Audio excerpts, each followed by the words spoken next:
Boa noite, fala galera, estamos aqui de volta com mais um episódio da OneCast e hoje eu tenho algo muito especial para você. Você vai aprender muito aqui sobre inteligência artificial, internet das coisas, algumas palavras que eu nem sei pronunciar, mas o nosso convidado sabe, ok? Mas antes, se inscreva no nosso canal, ative o sininho e fique por dentro dos novos episódios. E hoje nós temos alguém aqui na bancada comigo, um host diferente, não é Pedro hoje. Olha só quem tá aqui como convidado. Veio direto do É Sobre Isso.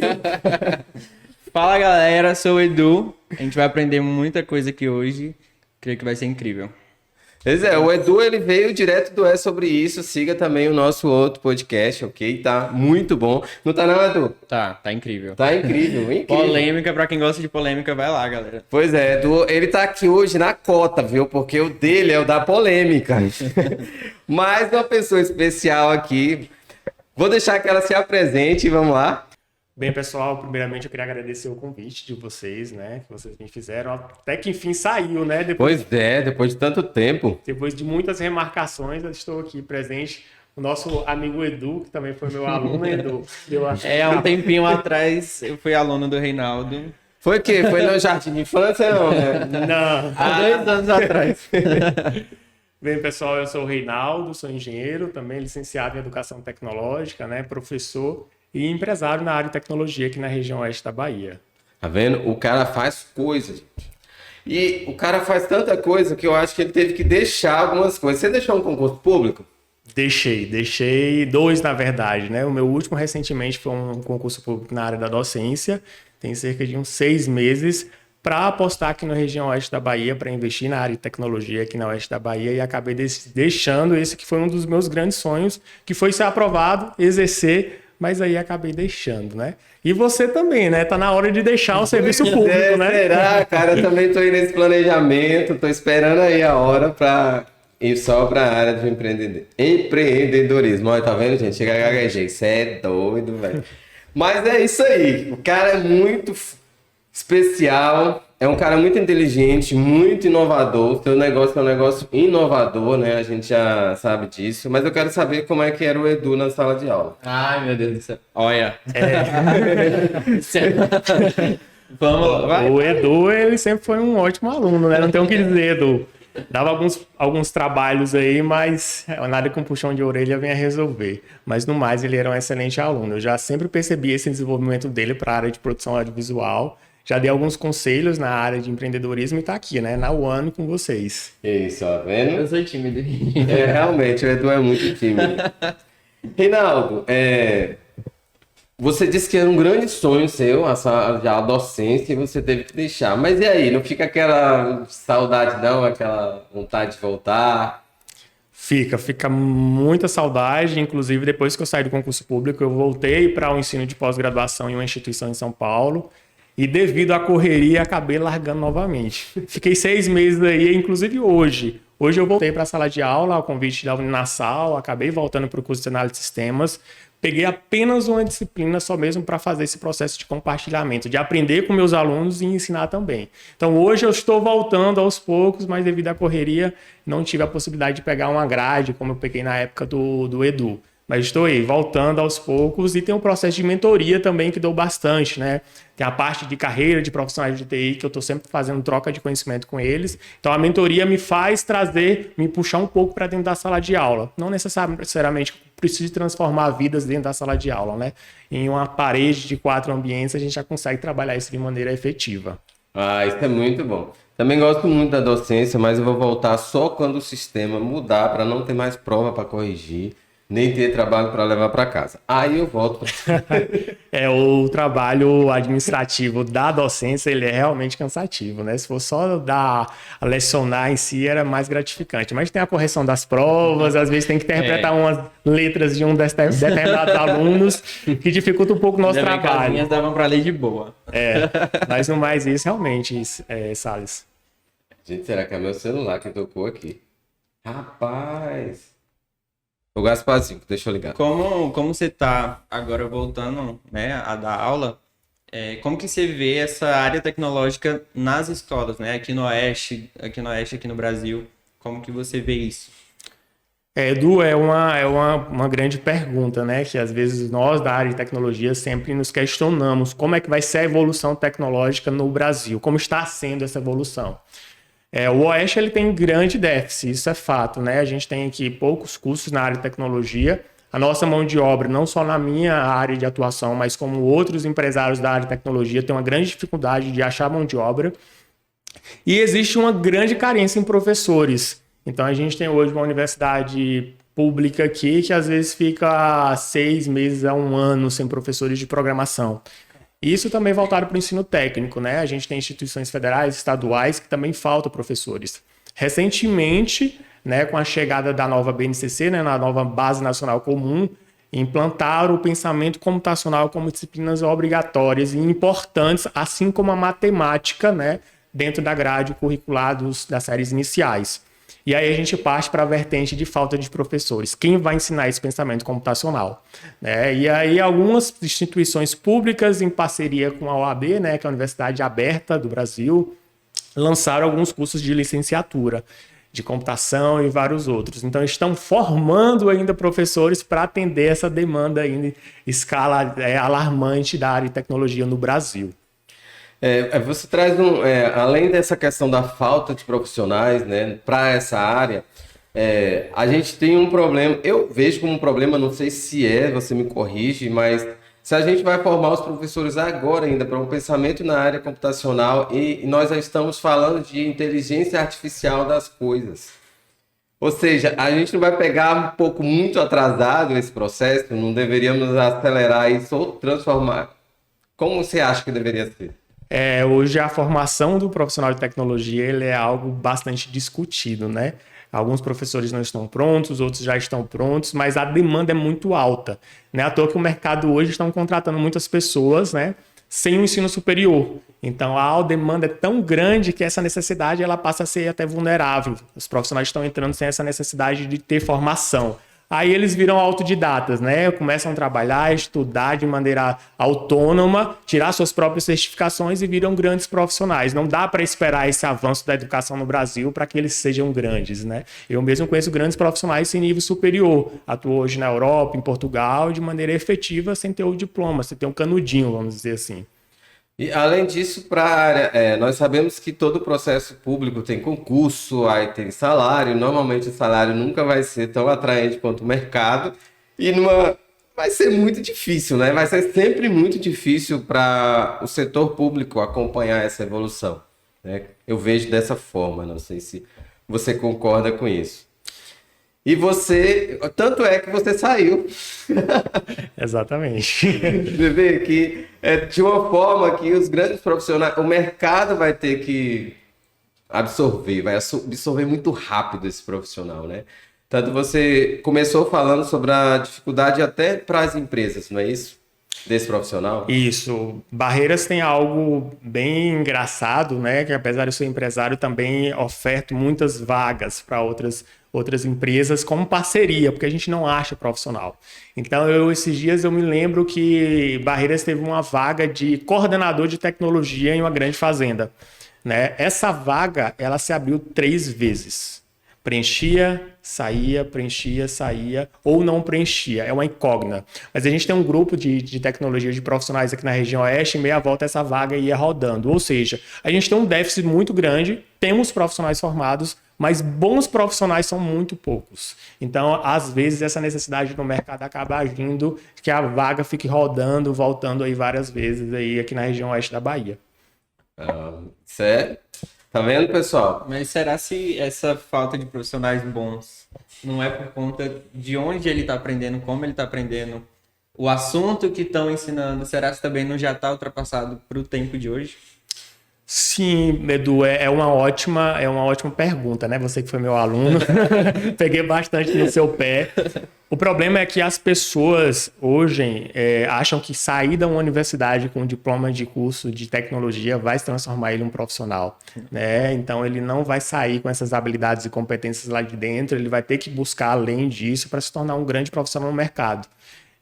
Hoje eu costumo dizer que é um dos cursos mais difíceis, né? Não é a medicina, não é outros cursos voltados para a área da saúde. Se você pesquisar a fundo quais são os cursos de tecnologias com mais desistências do Brasil, do ensino superior, você vai ter ali matemática computacional, você vai ter cursos voltados para a área de tecnologia, e esses outros cursos que se aparentam ser difíceis, eles vão estar lá embaixo. Então, assim, a desistência, aí entra a pesquisa pós-formação, né? A formação profissional dentro do mercado de trabalho ajuda muito para que ele se torne um bom profissional. Aí, às vezes, a pessoa sai da faculdade com um curso superior em gestão de TI, se candidata para uma vaga de gestor de TI e acaba não dando aquelas habilidades e competências da vaga. Aí o processo roda várias vezes, né?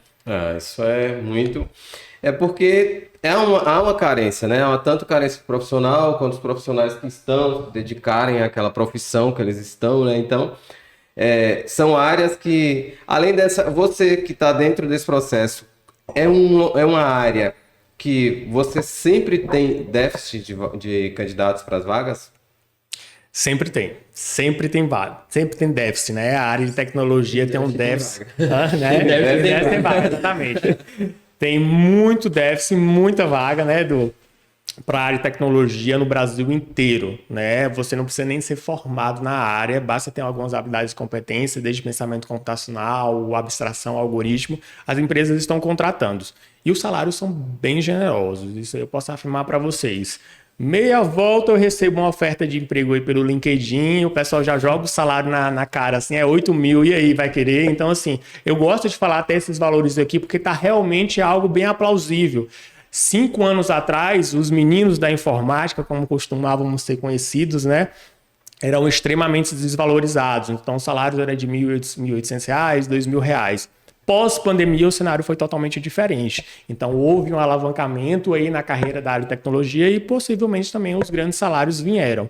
Hoje eu tenho amigos também que fizeram o processo de migração de carreira. O que é isso? São profissionais que estão insatisfeitos com a sua área, seja administração, contáveis, ou até uma fisioterapia da vida, e migra de carreira para a área de tecnologia em busca de novas oportunidades. E o mercado é super aceito. Uma que a gente não precisa ter superior para estar atuando na área de tecnologia, né? E aí eles migram de carreira e eles estão aí bem satisfeitos com a nova área. Olha, tá vendo? Uma nova oportunidade aí, uma carreira totalmente... Não é nova, mas tá em ascensão, né? Pós-pandemia, é algo que se tornou muito forte, a demanda do mercado. Além disso, salário... E não é uma profissão que está saturada, né? Ela nunca vai estar saturada. Sempre a tecnologia ela tem vários ramos e sempre tem alguma coisa para você estar trabalhando ali. Tá vendo? Isso é muito bom. Isso é muito bom. Mas vamos voltar aqui um pouco para a vida do Reinaldo, que a gente quer saber da vida dele. Mas eu vou deixar o bispo sobre isso, porque quando o Edu... A voz da audiência.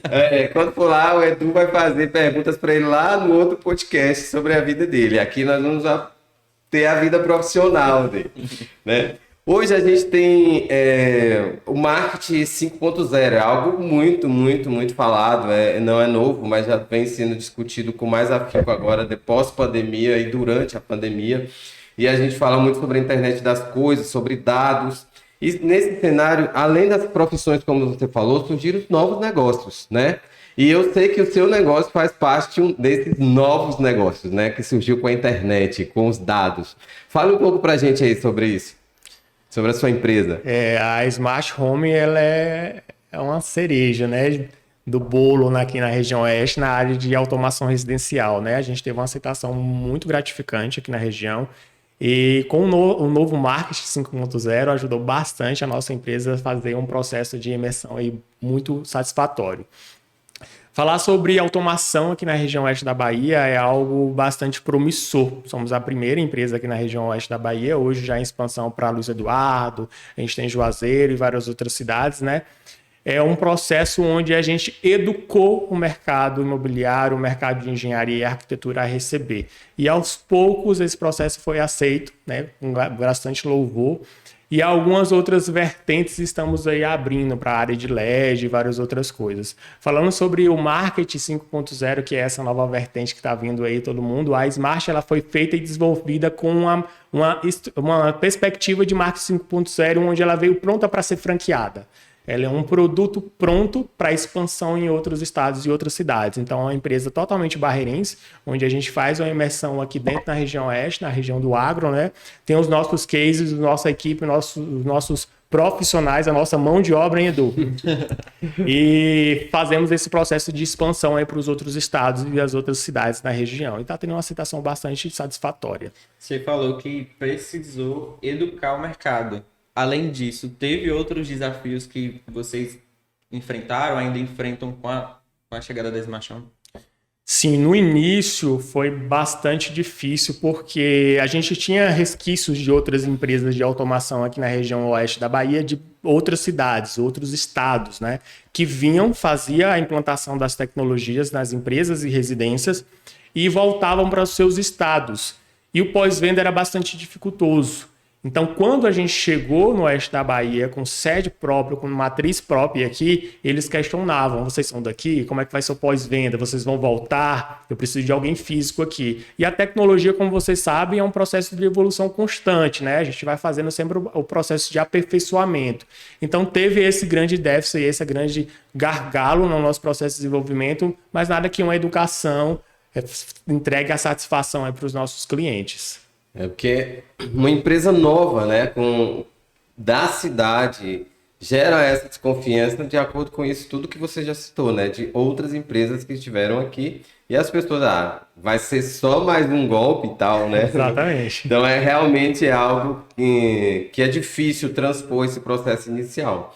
Mas fala mais pra gente aí sobre como essa automação residencial. É o que nós chamamos de casa inteligente?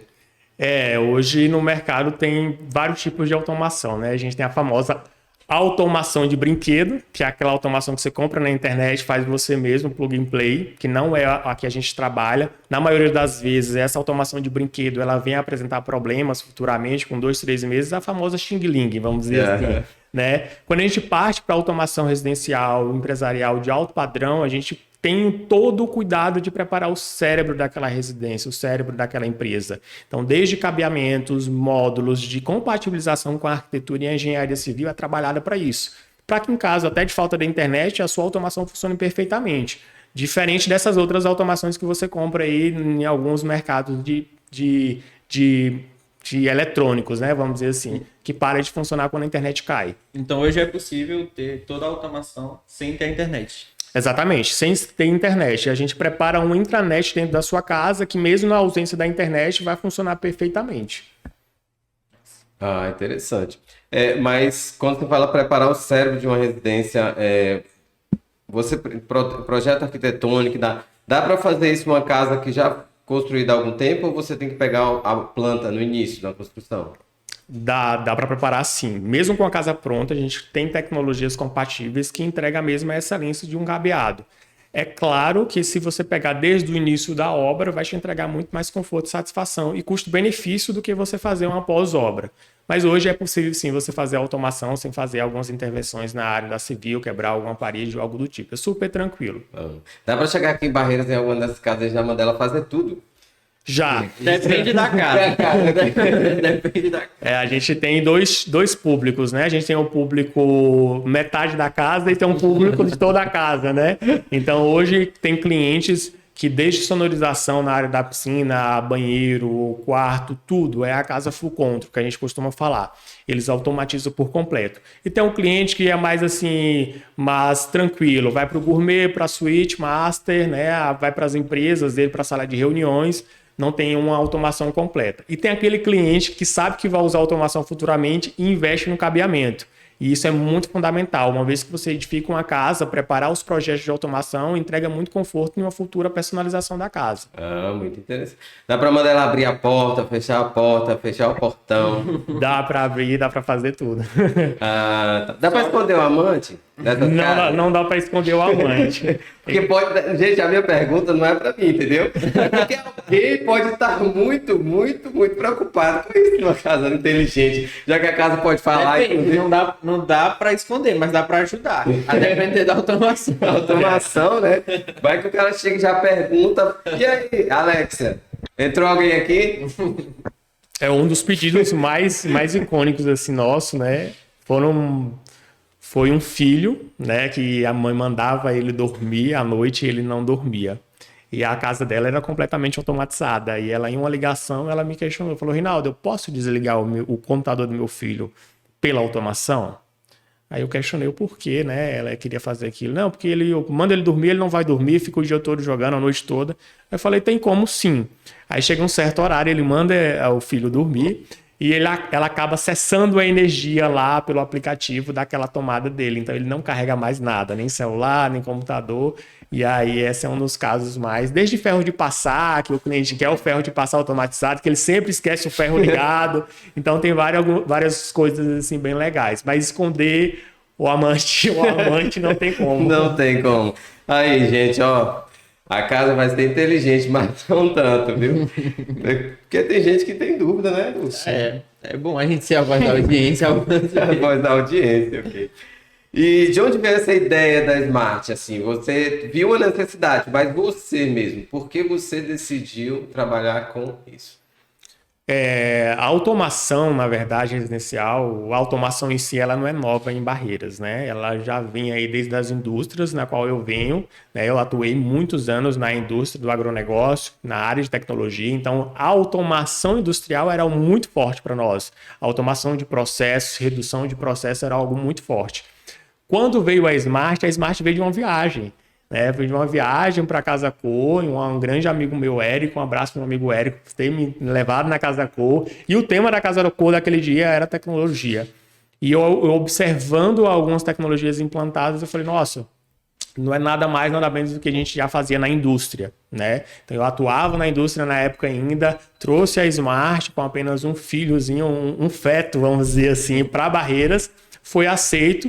E além de sair também do serviço público, eu larguei a multinacional, né, para estar investindo aqui na região oeste da Bahia, para estar implantando novas tecnologias, educando o oeste a receber essas tecnologias.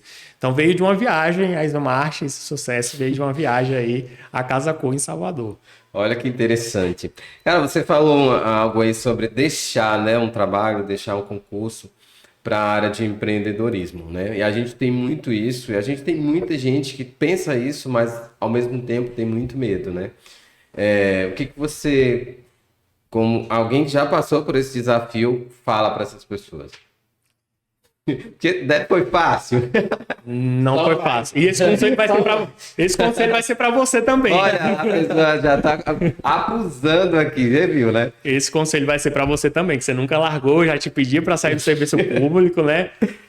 Não é fácil, é uma decisão que a gente sonha, só a gente sabe quantas noites a gente dormia tarde para estudar, para fazer uma prova, quantas reprovações a gente não já teve para ter a definitiva aprovação. Aí tem o time ainda de posse, tem 2 anos, dependendo do concurso, e depois largar tudo, assim, jogar tudo para cima, não é fácil.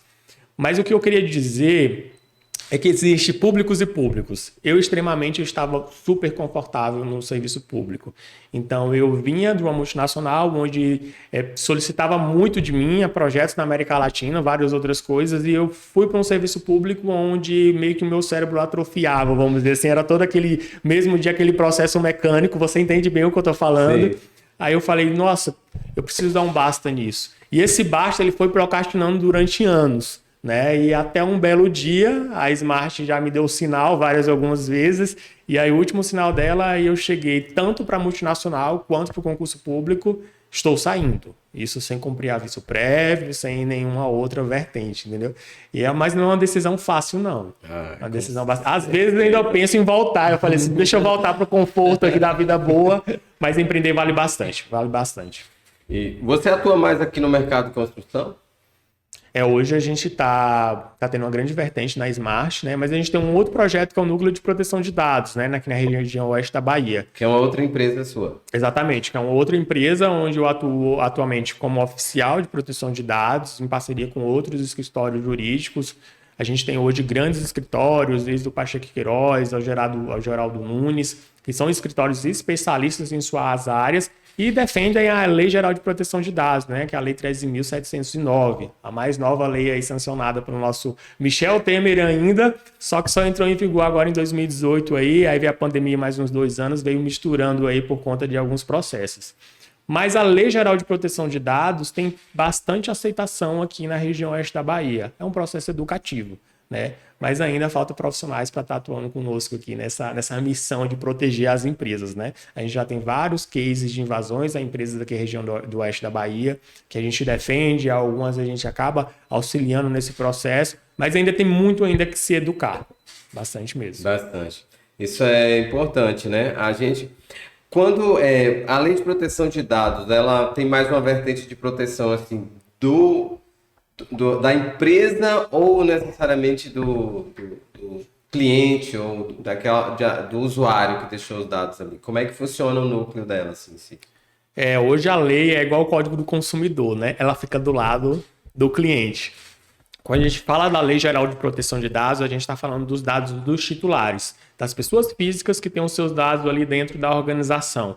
O controlador, que é a figura do dono da empresa, né, que a gente está do outro lado do Código do Consumidor, ele é a pessoa que tem que se proteger de tudo, contra invasões, contra crimes cibernéticos, de como é manipulado os dados, desde maneira física ou lógica, daquele titular dentro da empresa. Então, hoje, a Lei Geral de Proteção de Dados trata exatamente isso, de como proteger os dados dos titulares de maneira efetiva e correta aqui no Brasil. Mas é uma preocupação mundial. Mundial. É uma lei que eu já tive a oportunidade de atuar ela fora, né, nas multinacionais, que era a famosa GDPR, e por questões aí de transações entre o Brasil e outros países, a Lei Geral de Proteção de Dados foi sancionada, por uma pressão europeia, vamos dizer assim. Aí desceu a lei para o Brasil e aí ela já vem sendo praticada há alguns meses aqui no Brasil de maneira educativa. A gente tem hoje a Autoridade Nacional de Proteção de Dados, né, que é o órgão máximo que acaba fiscalizando essas empresas por não cumprir essas leis e tem aí algumas sanções de até 50 milhões de reais aí em caso de vazamento de dados. A gente já tem alguns escândalos aí no Brasil e alguns processos em andamento. Mas é isso. Para a empresa, qual o nível de dificuldade? Porque assim, a gente acaba falando de lei de proteção de dados, de que as empresas devem proteger os dados, mas quanto isso normalmente custa para uma empresa? O custo que a gente costuma dizer, ele não, a gente nunca usa essa palavra, até porque a gente não é custo, né? É um investimento.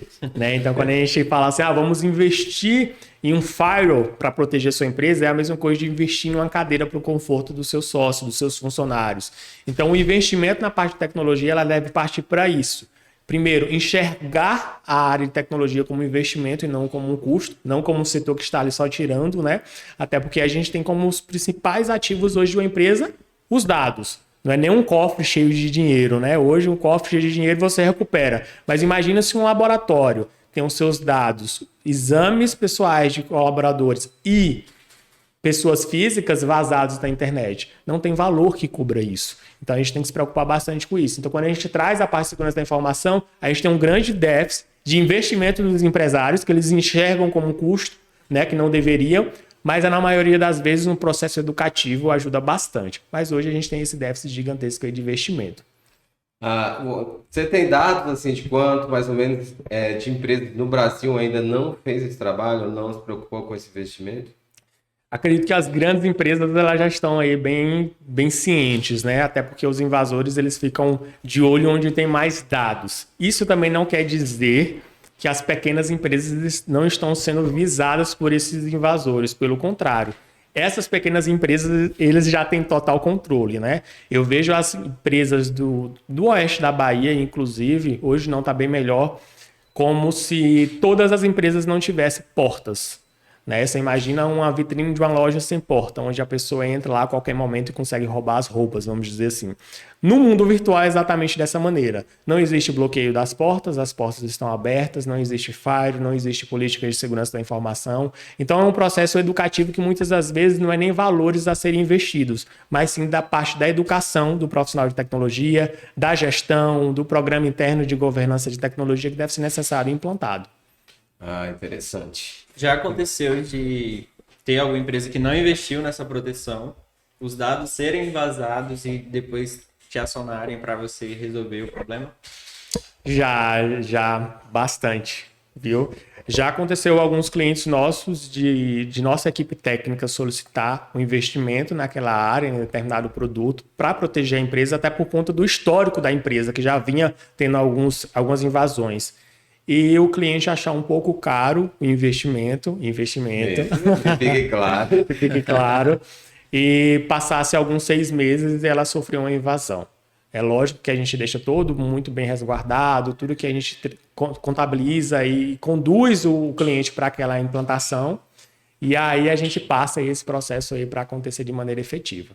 Olha, então Barreiras é uma cidade que, olha, gente, está com as portas abertas. Está bastante protegida pelo núcleo de proteção. Pelo núcleo de proteção.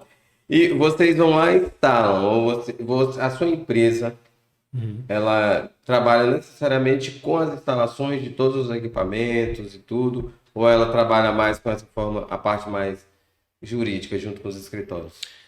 Hoje o núcleo de proteção de dados ele tem bastante efetivação na parte jurídica, né? Como eu te falei, a gente está aí hoje com os melhores escritórios do oeste da Bahia, mas o nosso diferencial hoje é a nossa certificação internacional, né? Hoje a gente possui uma certificação global que dá permissão para nós atuarmos como qualquer lugar do mundo como oficial de proteção de dados.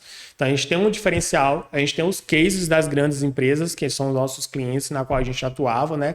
Mas o processo de implantação, muitas das vezes a gente delega para o profissional interno de tecnologia. Ou nós mesmos executamos esse processo de maneira fluida, tranquila. Mas preferimos entregar para os profissionais que já estão presentes dentro da organização, porque existe uma troca efetiva, né? A gente aprende com eles e a gente ensina para eles também o processo de proteção de maneira efetiva. Ah, interessante. Isso é muito...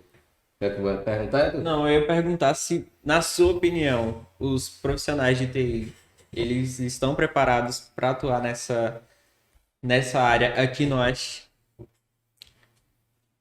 É uma grande pergunta. Hoje eu posso falar que a gente tem grandes empresas aqui no Oeste da Bahia, com bons profissionais na área de tecnologia, mas a mão de obra ainda é bastante escassa. O Brasil hoje ele tem muitos bons profissionais, como eu te falei. A gente atuava na maior empresa do mundo do agronegócio e eu via profissionais de tecnologia de grande escalão ocupando posições do mundo aqui no Brasil. Então, era engenheiro da América Latina no Brasil, era engenheiro disso no Brasil. Então, a gente tem bons profissionais. Mas a região oeste, eu acho que ainda falta algumas políticas, desde públicas, alguns apoios privados para fazer esse processo de formação. Eu digo pela minha dificuldade de achar mão de obra e de outros parceiros também que se sentem nessa dificuldade aqui na região oeste da Bahia. Então hoje o problema não é TI ser difícil, é ter como aprender, quem ensine, profissionais qualificados para ensinar essa profissão. Exatamente. TI não é difícil, Edu.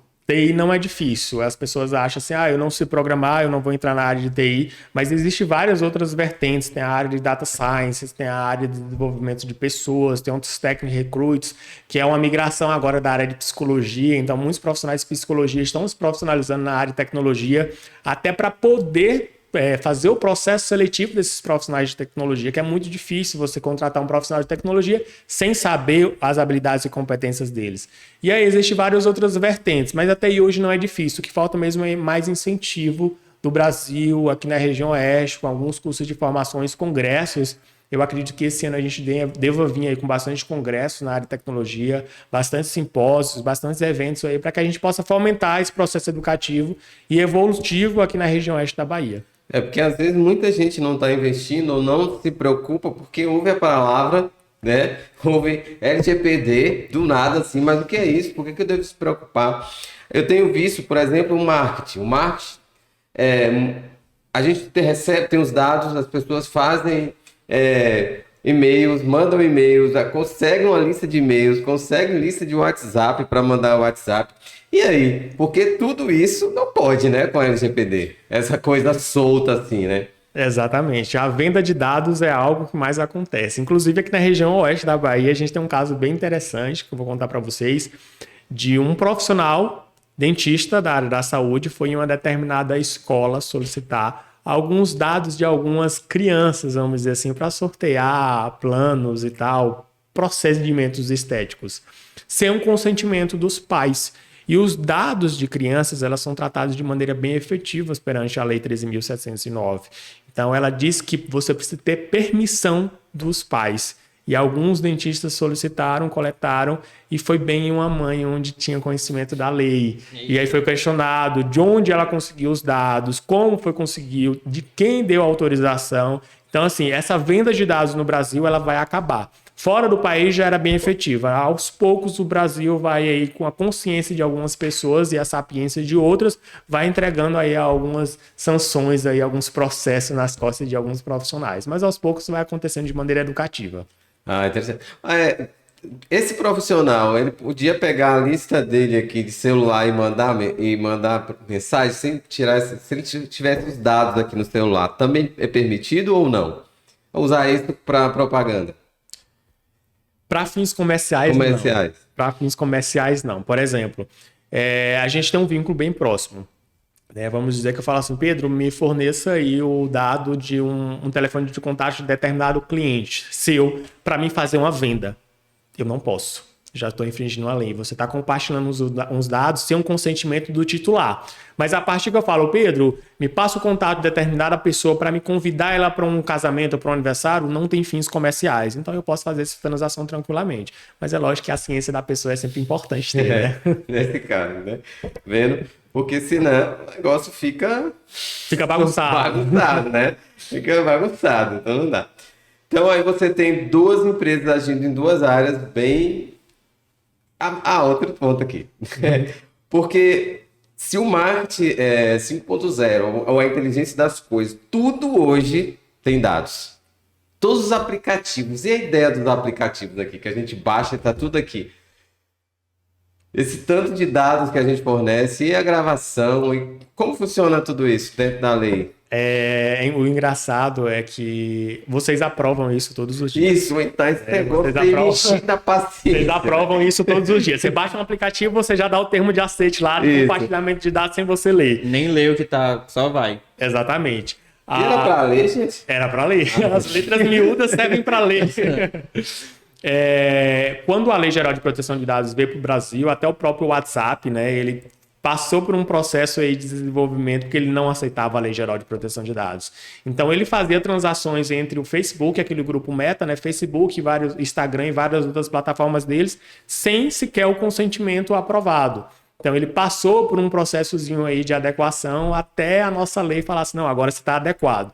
Mas assim, a partir que você baixa um aplicativo, aceitou os termos dele, da Lei Geral de Proteção de Dados, você está ciente e aprovando ele fazer esse processo tranquilamente. É igual a gente entra num grupo como um grupo da Americanas, vamos citá-lo, né? A gente tem Americanas, Shoptime e vários outros. Você fez uma compra, automaticamente você deu o termo de aceite, a política dele, ele tem total liberdade de encher sua caixa de e-mail ali com vários outros grupos dele, entendeu? Então assim, a aprovação é sua.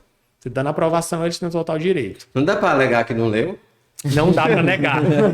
Inclusive, a Lei Geral de Proteção de Dados, ela traz essas letras miúdas para que sejam de maneiras mais claras e objetivas ainda. Então, não dá para negar que você não leu. Tá no sal, Eduzinho.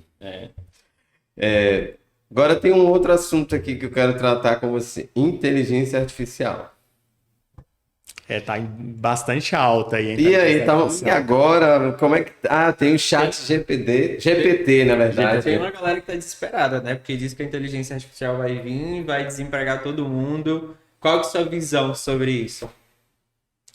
A inteligência artificial, ela veio realmente para matar algumas profissões, isso é fato. Porém, ela cria outras. Isso é mais gratificante ainda, porque se o profissional ele não se aderir às novas tecnologias, a profissão dele ele vai vir à falência. Isso a gente pode ser bem claro, como, por exemplo, o chaveiro, né?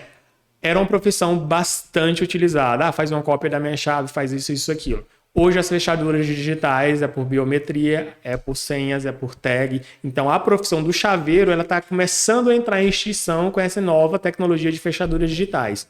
Quando a gente vem para a inteligência artificial, ela realmente, a tecnologia acaba matando algumas profissões. E até a nossa área de tecnologia mesmo, ela mata algumas profissões da área de tecnologia. Então, o pessoal da programação está com medo também, porque, querendo ou não, a inteligência artificial já está começando a desenvolver alguns códigos de maneira autônoma. Só é inteligência artificial a partir que a gente alimenta ela. Ela não se retroalimenta, vamos dizer assim, de maneira efetiva. A gente tem que estar sempre alimentando para que ela possa trabalhar da melhor maneira possível. Mas eu vejo como ponto positivo. Eu acho que a partir que a gente alimenta a inteligência artificial para estar trabalhando com atividades obsoletas, que a partir que a gente consegue alimentar para ela, ela vira obsoleta, e o que era algo extremamente importante para nós, a gente vai tendo demanda em outras coisas mais excessivas, né? De alto escalão. Então a gente deixa para a inteligência artificial fazer algo básico, um atendimento, né? Como está sendo usado bastante com o chat do WhatsApp, um atendimento rápido, digita 1 para isso, 2 para aquilo. Então, assim, você acaba meio que desligando alguns profissionais de atendimento do seu quadro de colaboradores e acaba contratando outros profissionais de tecnologia para dominar aquela ferramenta. Então, assim, existe uma troca bem legal aí nesse processo de inteligência artificial. Eu fico com medo de vez em quando. Você não fica não com medo dessas casas só inteligentes aí, não? Medo, a gente fica. Porque tem uns filmes que a gente assiste que depois os caras dominam tudo, né? Os robôs dominam o povo. E aí a Mega tá aí, né, gente? Doida daquela menina. Edu foi assistir, mas Edu não tem noção, não. Você não fica com medo, não? Não tem a possibilidade do cinema se tornar real? Da rebelião das máquinas. Da rebelião das máquinas, do eu robô, daquela...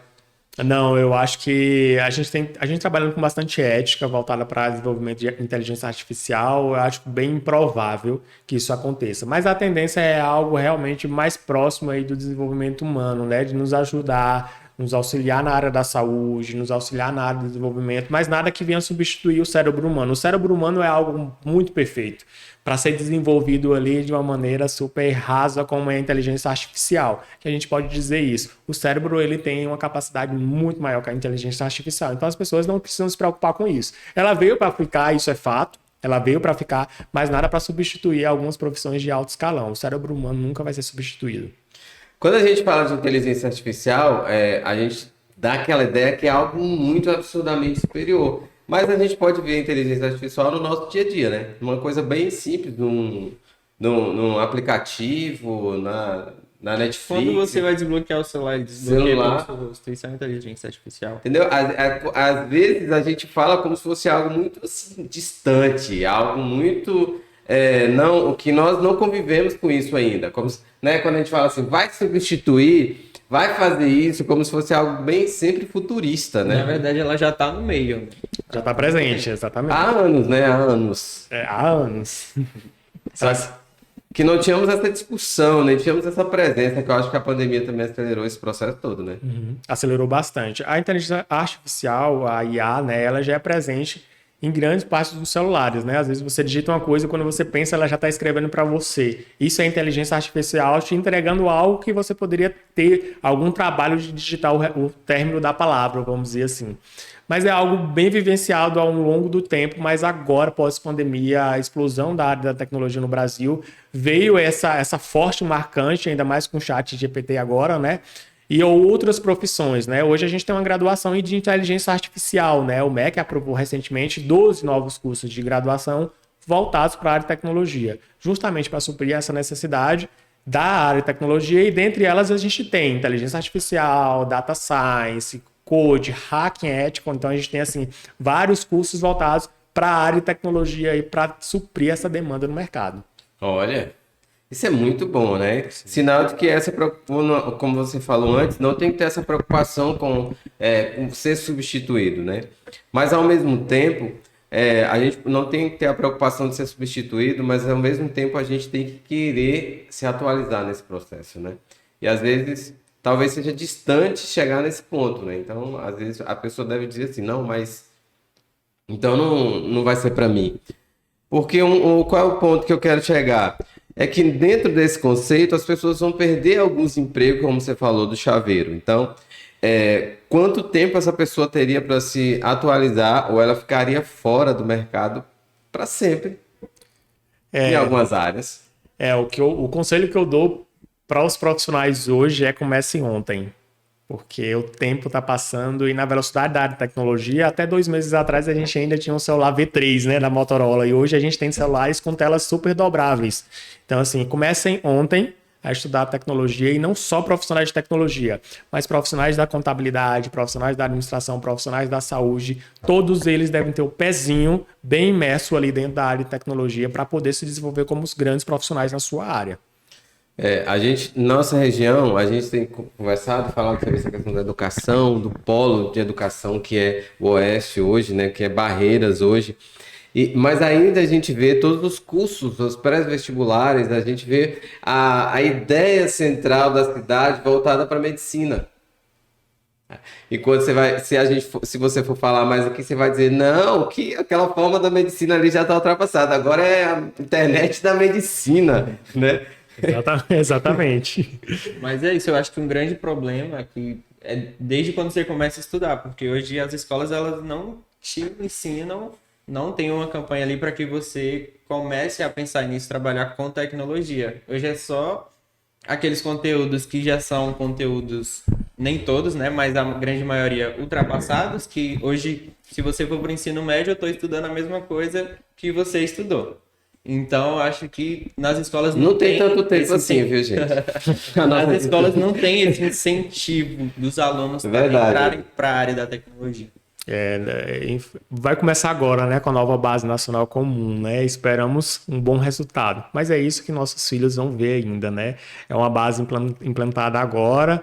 A gente sofre algumas deficiências por conta de professores, mas acredito que o Brasil tem um grande potencial de ser um grande desenvolvedor na área de tecnologia e não só no agronegócio, como hoje somos referência, né? Vamos derrubar a China aí. Isso é muito bom. E investimentos. Aqui eu tenho uma pesquisa que fala que essa área de automação residencial deve crescer de 72,30 bilhões para 163,24 bilhões até 2028. Gente, é muito bilhão. Meu Deus do céu, Reinaldo, você é amigo nosso, vai continuar amigo da gente com tanto bilhão assim. E que a média mundial de residência com pelo menos um dispositivo de automação gira em torno de 14%. No Brasil, cerca de 10% das moradias possuem algum grau de automação. Ainda é esse nível 10%, ou seja, teria 90% ainda de probabilidade de ser explorado. Exatamente. A gente tem aí, é uma área nova, são tecnologias criadas de um dia para o outro. E existe aí ainda uma grande vertente aí para ser explorada. Eu acredito que 90% aí, ou até mais aí para ser explorada aqui no Brasil. A aceitação está sendo muito boa, as gerações estão contribuindo com isso, né? A gente tem a geração Y e a Z, que são as grandes alimentadoras dessas tecnologias, mas acredito que tem aí esses 90% sim. Olha, que é um grande mercado, na verdade, né? Meu Deus, que mercado bom, acho que vou mudar. Outra coisa, ter Alexa já é considerado uma automação? Não, a Alexa, na verdade, ela é uma assistente virtual básica, né? Ela só, por si só vai tocar música, exatamente isso. Ela pode... E fazer piada, exatamente, Edu. Ela pode agendar aí, pedir um Uber para você, ela pode fazer uma agenda, uma lista de compras para você, uma automação de processo, vamos dizer assim. Mas você precisa de outros periféricos, você precisa de módulos de automação dentro da sua casa para deixar a sua casa smart. Rapaz, qual é a média que é uma casa com 3 quartos? Qual é a média que gasta para ter uma... tipo um full, assim? Não gasta, investe. Não, mas é que investimento é um tipo de gasto. Investimento, exatamente, Edu. É algo muito volátil de se falar, sabe?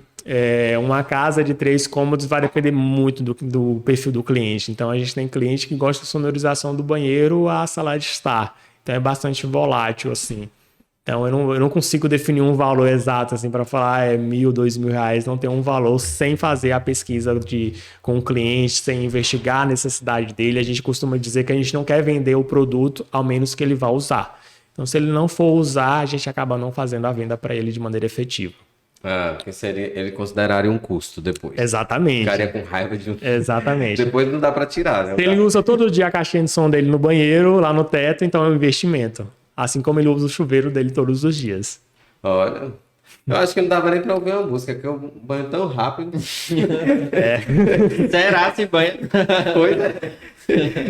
Quando eu estive em São Paulo, me falava, baiano, tu não toma banho não, que a gente foi para um retiro lá. Eu falei, toma, é que vocês gastam água demais. Eu não, banhava de balde.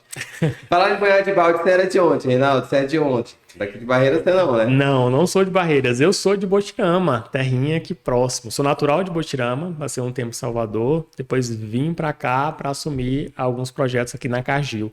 né? Mas sou daqui da terra. Ah, Sou beradeiro. Pertinho, rapaz. Exatamente. Pertinho. Até isso, Renato. Tem.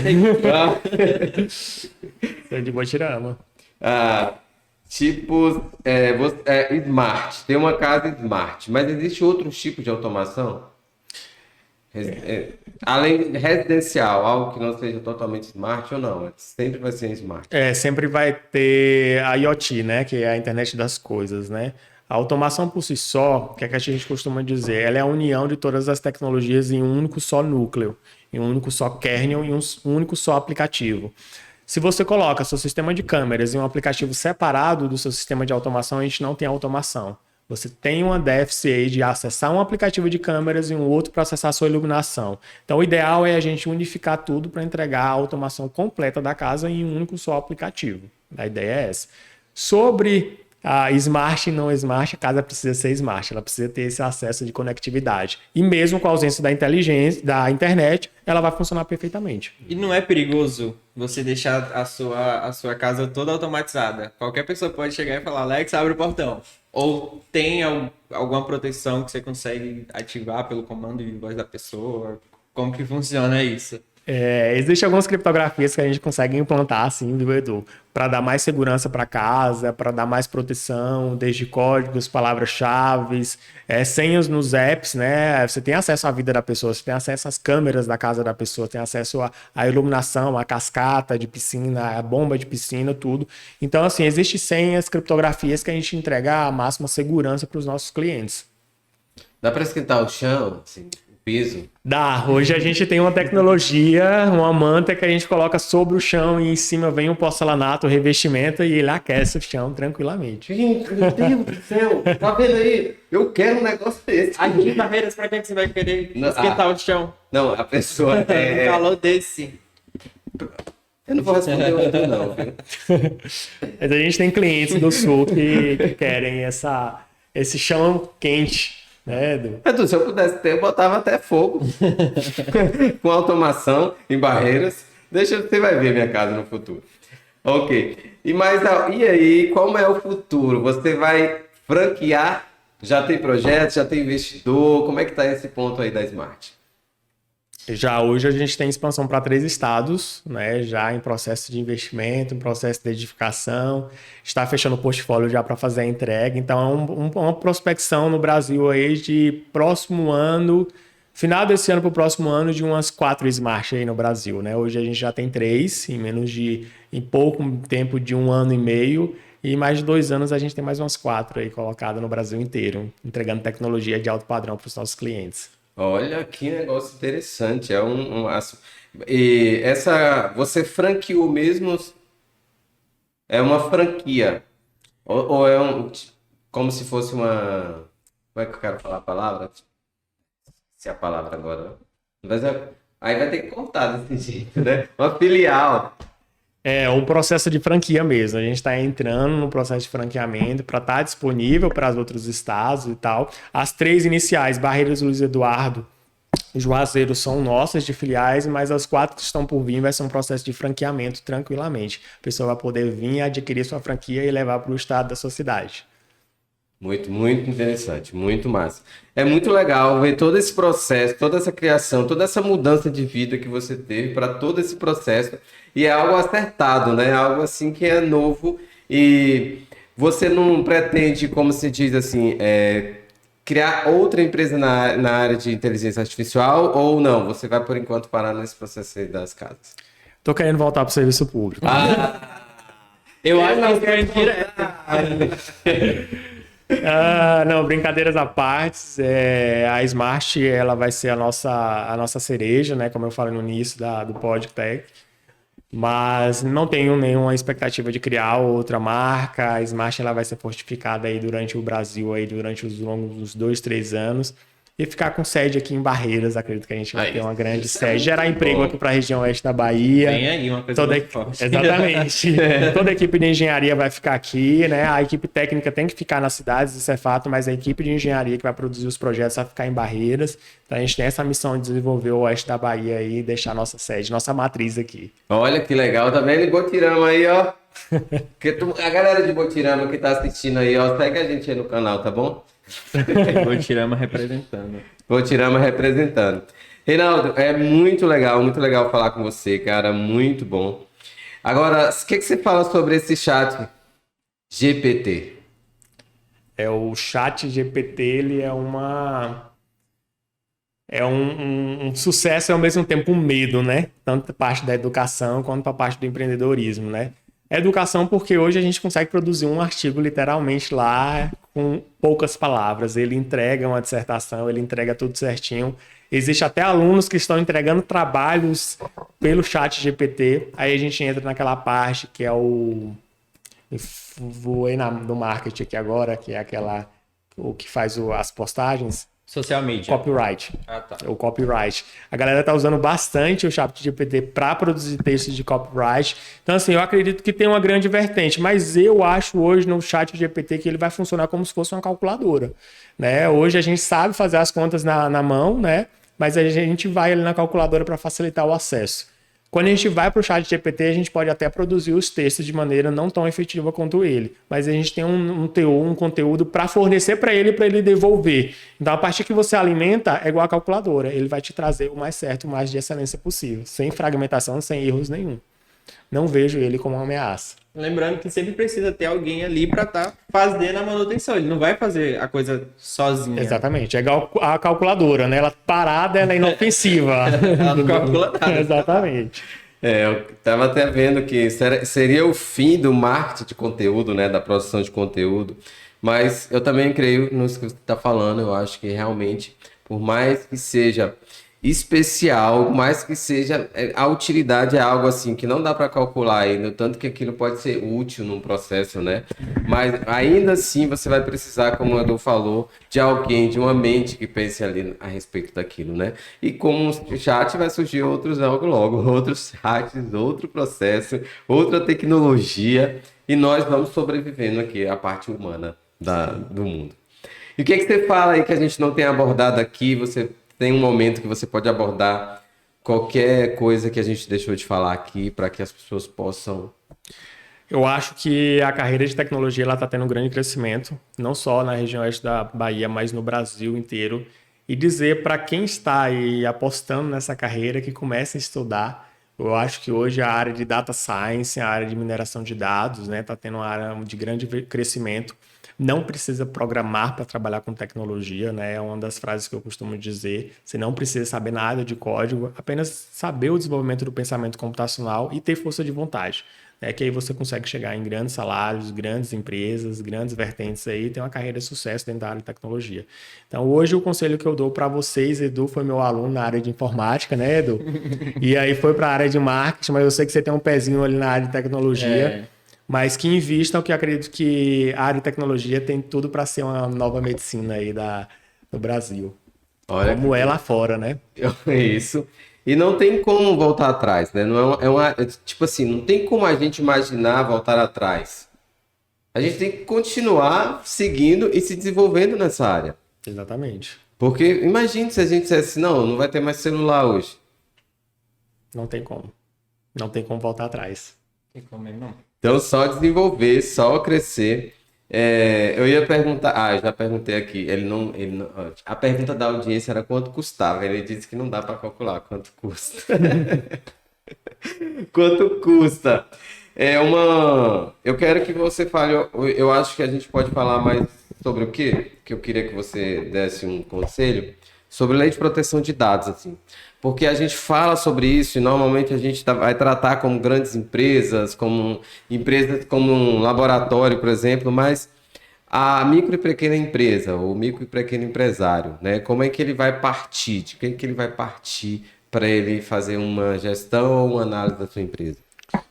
Hoje o microempresário ele vê a Lei Geral de Proteção de Dados como mais uma lei que vai cobrar mais honorários para eles, mais gastos, né? Mas a gente deve enxergar a Lei Geral de Proteção de Dados realmente como um investimento. Da mesma maneira com que ele paga uma contabilidade todos os dias, ele deve ter um profissional de tecnologia, um oficial de proteção de dados, um encarregado de proteção de dados, cuidando dos dados deles.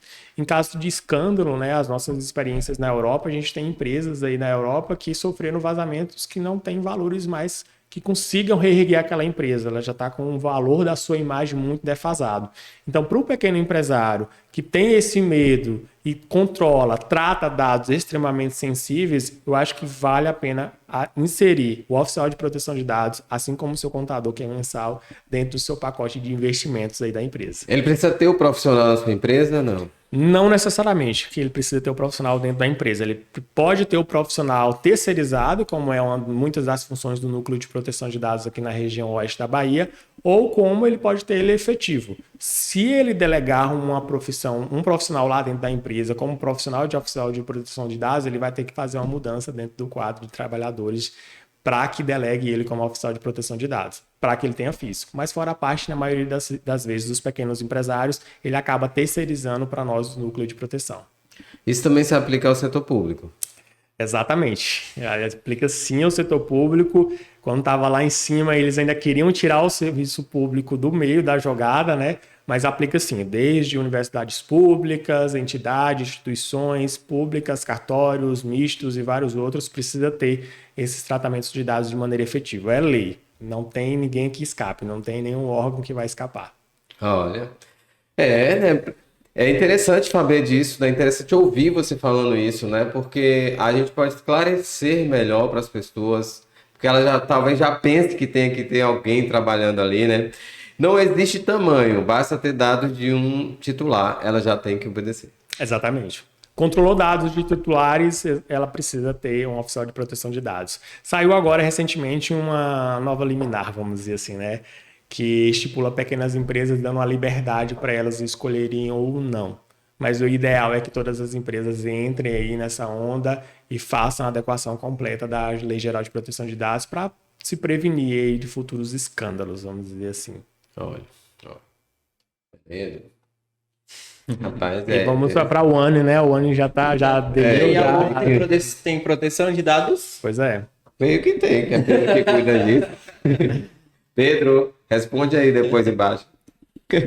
Ok, brigadão. É muito bom falar contigo, conhecer as suas empresas. E vai ter os dados dele embaixo, viu? Mas como é que as pessoas te procuram? As pessoas te encontram? Hoje o núcleo de proteção de dados ele fica localizado ali do lado do Colégio Militar, aqui na rua Coronel Magno, né? Na maioria das vezes, no núcleo de proteção de dados vem por indicação de outros clientes. A gente tem uma grande vertente aí nesse processo de um faz, e aí o outro indica para o outro, tem uma grande aceitação.